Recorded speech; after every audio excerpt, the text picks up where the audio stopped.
In the summer of 1944, along the banks of the Narva River in northeastern Estonia, one of World War II's most brutal and forgotten battles was about to unfold. For 6 months, this narrow front would become a killing field where hundreds of thousands of soldiers clashed in a desperate struggle that would determine the fate of the Baltic region. This is the story of the Battle of Narva, a defensive stand that pitted Estonian soldiers, fighting alongside German forces, against the massive Soviet war machine.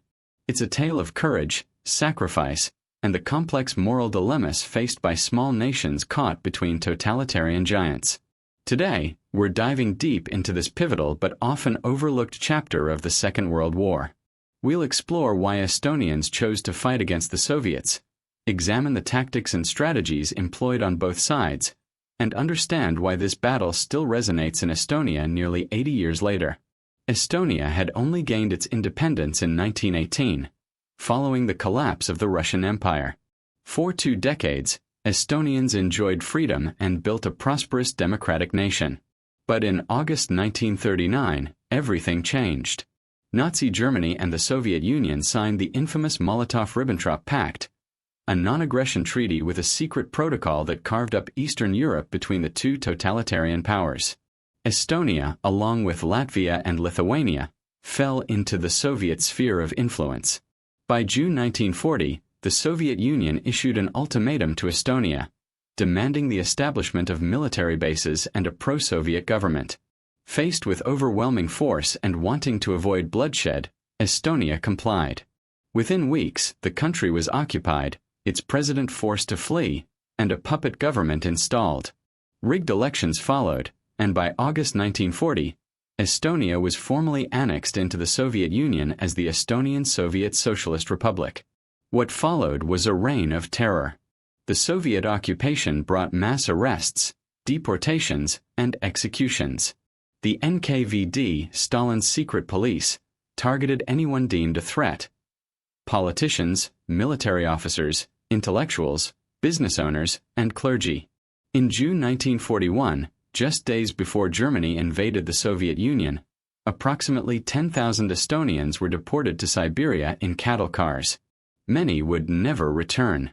When Nazi Germany launched Operation Barbarossa on June 22, 1941, and German forces swept through the Baltic states, many Estonians initially viewed the Germans as liberators from Soviet oppression. This sentiment, however misguided in hindsight, was rooted in the fresh trauma of Soviet occupation. The German occupation that followed was far from the liberation many Estonians had hoped for. While it was less immediately brutal than the Soviet occupation, Nazi Germany had no intention of restoring Estonian independence. Estonia was designated as part of Ostland, a planned German colonial territory in the east. However, the Germans did allow and encourage the formation of Estonian military units. The reasons were pragmatic. Germany needed manpower for its war effort, especially as losses mounted on the Eastern Front. For Estonians, joining these units served multiple purposes. Many sought revenge for Soviet atrocities. Others believed that by fighting alongside Germany, they could demonstrate their anti-Soviet credentials and potentially secure Western support for independence after the war. Some hoped to establish facts on the ground that would lead to restored autonomy. By 1943, as the tide of war turned against Germany following the disasters at Stalingrad and Kursk, the situation became more desperate. The Soviets were pushing westward, and Estonia lay directly in their path. Estonian units were gradually consolidated, and by early 1944, there were several Estonian formations fighting on the Eastern Front, including rifle battalions, border guard units, and the 20th Waffen Grenadier Division of the SS. It's crucial to understand that while some Estonians were volunteers motivated by anti-Soviet sentiment, many others were conscripted by German occupation authorities. The Estonian military units were not fighting for Nazi ideology. They were fighting against the return of Soviet occupation, which they knew would bring renewed terror. By January 1944, the Soviet winter offensive had liberated most of Soviet territory from German occupation. The Red Army was now pushing into territories that Stalin considered rightfully Soviet, including the Baltic states. For Stalin, reoccupying Estonia, Latvia, and Lithuania was both strategically important and ideologically necessary. The Narva River, flowing north into the Gulf of Finland, formed a natural defensive line in northeastern Estonia. The city of Narva itself stood on the western bank, while the eastern bank was Soviet territory. This narrow front, only about 50 kilometers wide between the Gulf of Finland and Lake Peipus to the south, created what military historians call a natural bottleneck, an ideal position for a defensive stand. The German Army Group North, responsible for defending the Baltic region, recognized Narva's strategic value.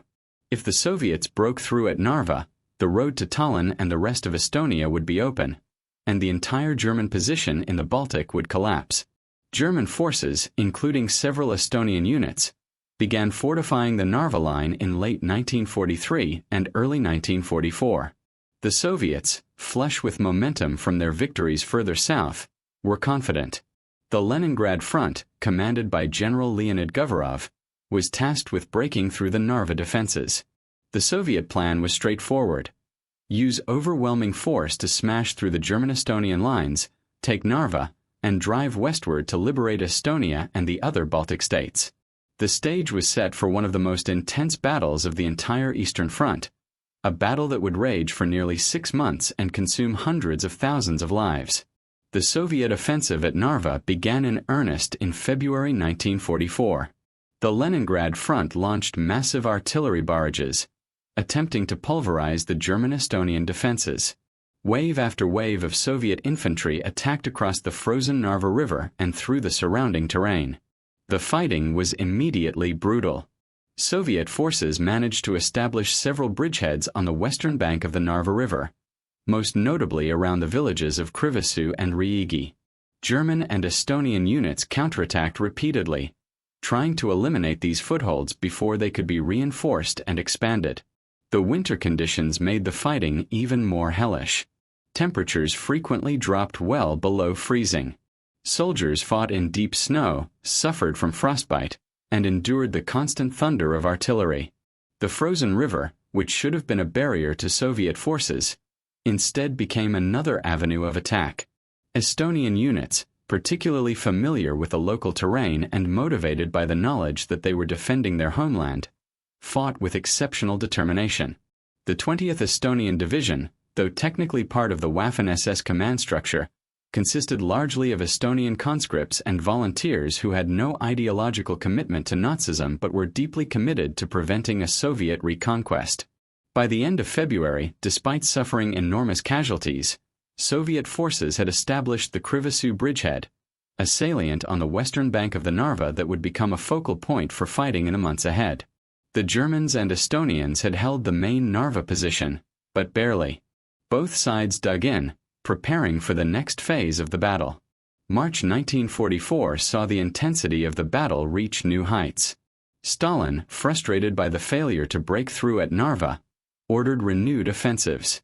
The Soviet command committed fresh divisions to the battle, determined to achieve a breakthrough regardless of cost. The Soviets launched attacks all along the Narva front, but concentrated their efforts on the Krivasoo bridgehead and a new objective: the strategic Sinimäed Hills to the west of Narva. These 3 modest hills, Tornimägi, Grenadierimägi, and Liibamägi, didn't look like much on a map, but they dominated the surrounding landscape. Whoever controlled these hills controlled the approaches to Tallinn. The Estonian units defending this sector understood what was at stake.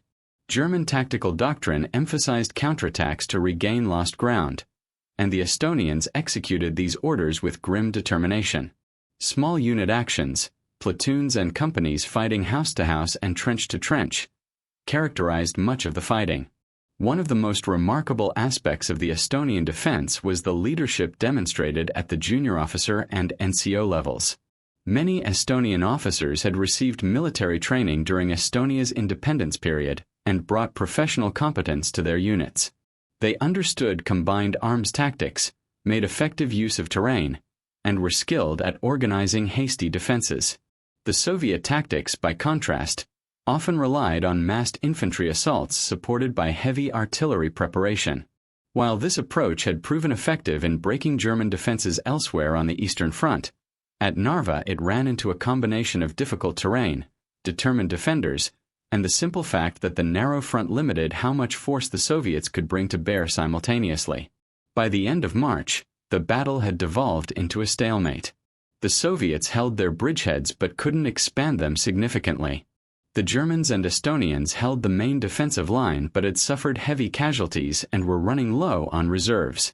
The spring thaw was approaching, which would turn the battlefield into a muddy morass and temporarily reduce the tempo of operations.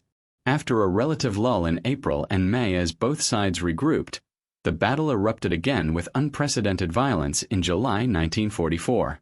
This phase of the battle, known as the Battle of Cinemate Hills or the Battle of Tannenberg Line, would prove to be the decisive engagement. By July, the strategic situation had changed dramatically. The Western Allies had successfully landed in Normandy on June 6, opening a second front in Western Europe. The Soviets had launched Operation Bagration further south in Belarus, destroying German Army Group Center and advancing rapidly toward Poland. Germany was now fighting a losing war on multiple fronts. Despite these setbacks, or perhaps because of them, the Germans were determined to hold Estonia as long as possible. The Baltic Sea was Germany's last major training ground for the new U-boat crews that Hitler hoped would turn the tide in the Atlantic.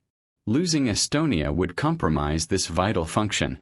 The Soviet offensive began on July 24 with the largest artillery barrage the Narva front had yet witnessed. Over 1,000 guns opened fire, and Soviet aircraft bombed German-Estonian positions relentlessly. The plan was to smash through the defenses, take the Cinemate Hills, and finally break the stalemate.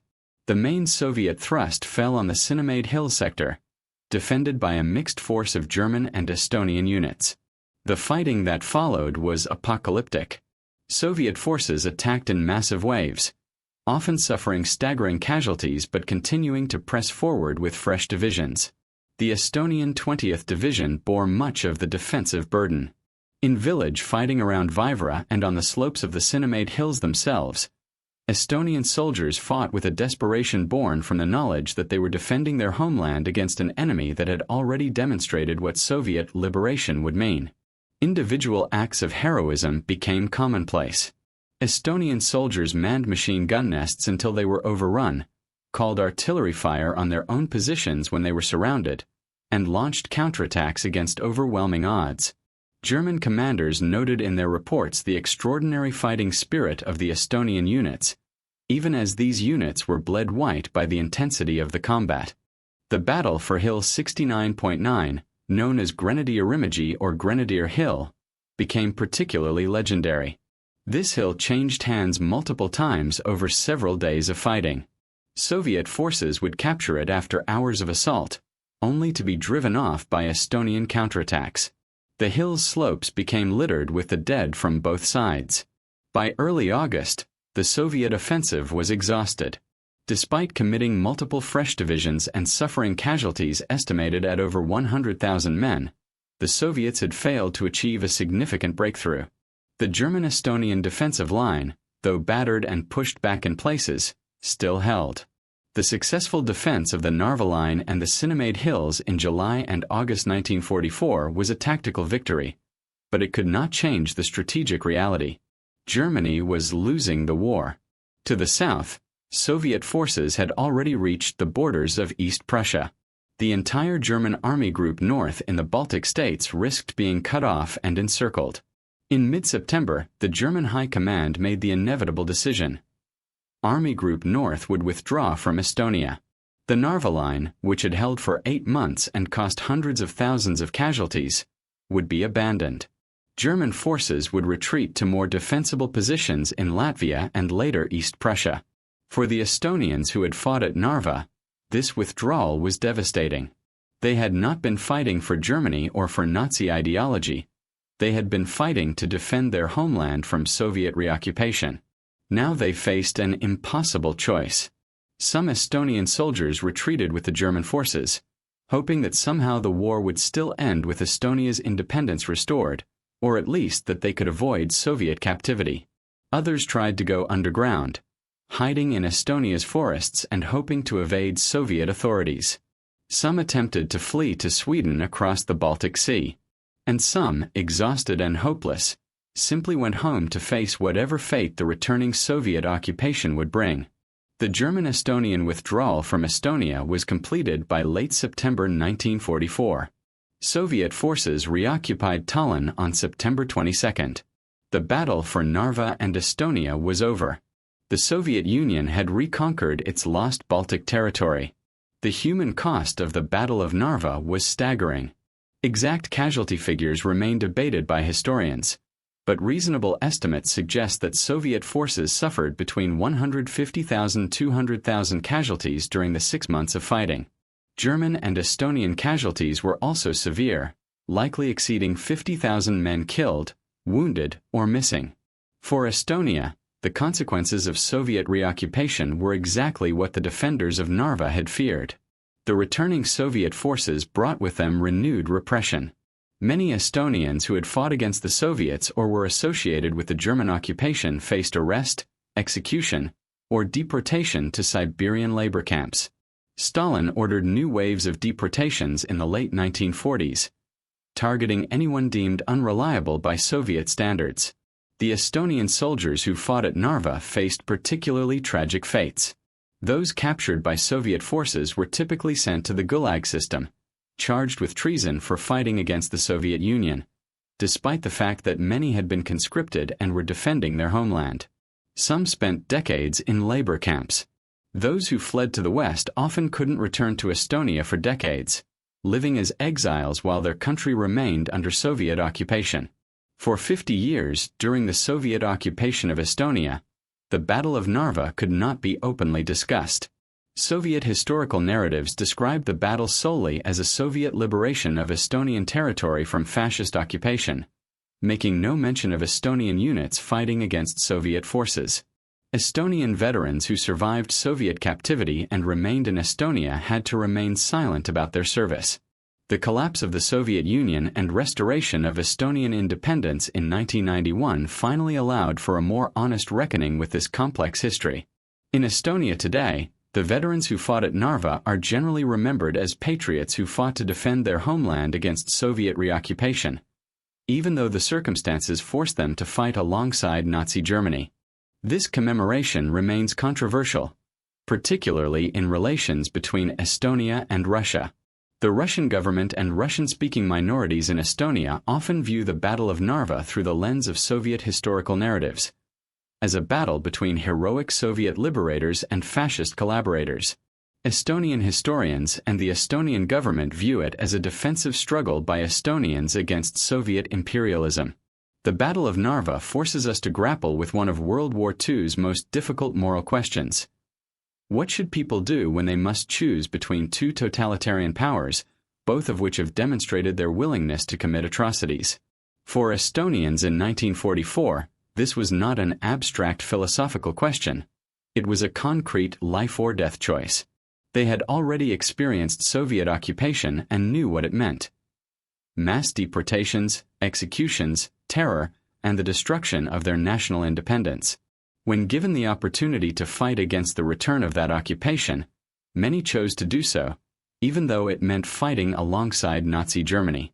This does not mean we should view the Estonian choice uncritically. Fighting in German military formations, even formations composed primarily of Estonian conscripts defending Estonian territory, inevitably meant contributing to the German war effort.